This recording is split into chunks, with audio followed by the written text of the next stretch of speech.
Hi everyone, this is Marty McDermott from Franchise Interviews, and welcome to another edition of Great Quotes in Franchising, where each podcast you get to hear a great quote in franchising. You know, we've been hosting Franchise Interviews now over 8 years and over 400 shows, and during that time we've had some incredible quotes on our show. Today you're going to get to hear from Chris Simnick, who is the founder of FranchiseTeacher.com, and Chris has over 30 years of business and franchise experience as an independent business owner, a franchisee, and a franchisor. And Chris said something very profound that we haven't heard on our show in over 8 years. He mentioned that you have to almost work harder to fail at franchising than to succeed in franchising, and he explains why. Most people, about 90% I think I've seen, buy a business other than they first looked at. Wow, that's amazing. So it's interesting, isn't it? I mean, that's a big number too, isn't it, Chris? You know, that, you know, most people, they go in with these certain expectations and they come out with something different, you know, and I find that fascinating. I absolutely, it never ceases to astound me, but I think that speaks to the value of franchising as a business model and a business method, because people don't have to be in something just because they know it. And quite candidly, sometimes getting involved in a business that you would rather do, that you were not involved in, allows you the luxury of taking a new career path and to develop something you never would have had the opportunity to had it not been, you know, systematized and prioritized for you.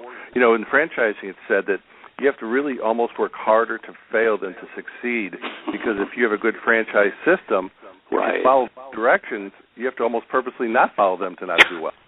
That's true. That's fantastic. We have this great quote in franchising. I think we're going to put that one in there, Chris. I think that's very original, and it's very true.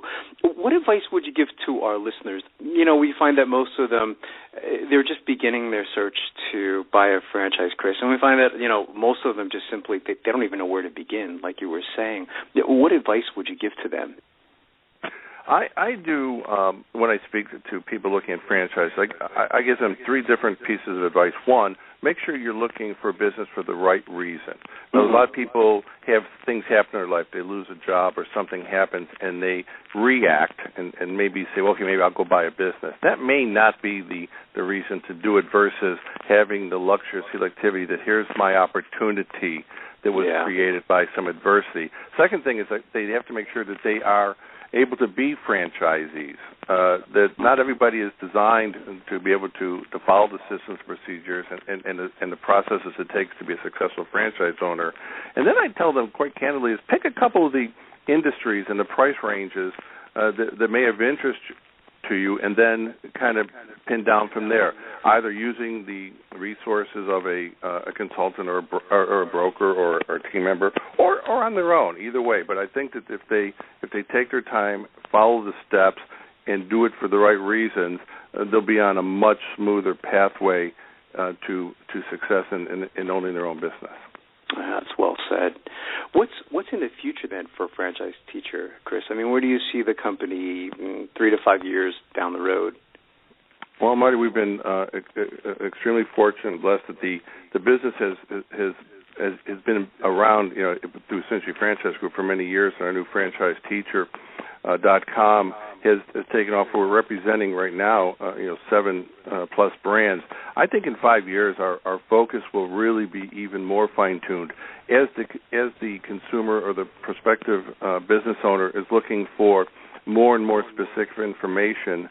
Breaking down to teach, coach, consult, and advise, I think will be a way for us to assist people in what they need. You know, people, again, don't know what they don't know, but I think the information overload sometimes discourages people too early. They say, this is too much for me to process.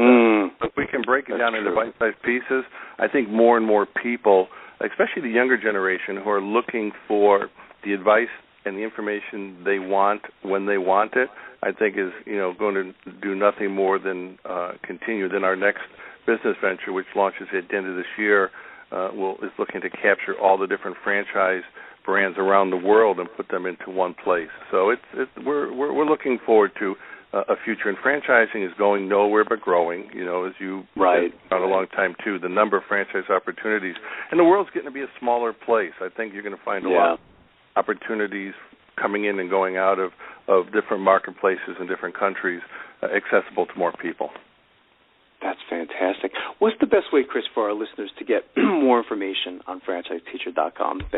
Obviously, franchiseteacher.com, but any numbers you'd like them to call or email addresses? Well, actually, we appreciate www.franchiseteacher.com. And my business partner, Dave, and I offer them the free 1-hour consultation. Fill out the form and take advantage of it. That's fantastic. I want to thank you again, Chris, for finally coming on the show. I've been following your career for a long time now, and I have just been very impressed with everything that you've done. So when I saw this, I mentioned to you, we don't typically call people to come on the show, but I had to have you specifically on the show. So it was an honor and a privilege to have you on the show today. Marty, ditto, and again, congratulations on your PhD doctorate. I have read your thesis, and I would recommend it reading if people can get through that's fantastic. The information. I really appreciate that you read it, too, because that's an honor coming from you, so that's fantastic. Well, I want to thank you again, Chris. Thank you. We'll be right back with more franchise interviews.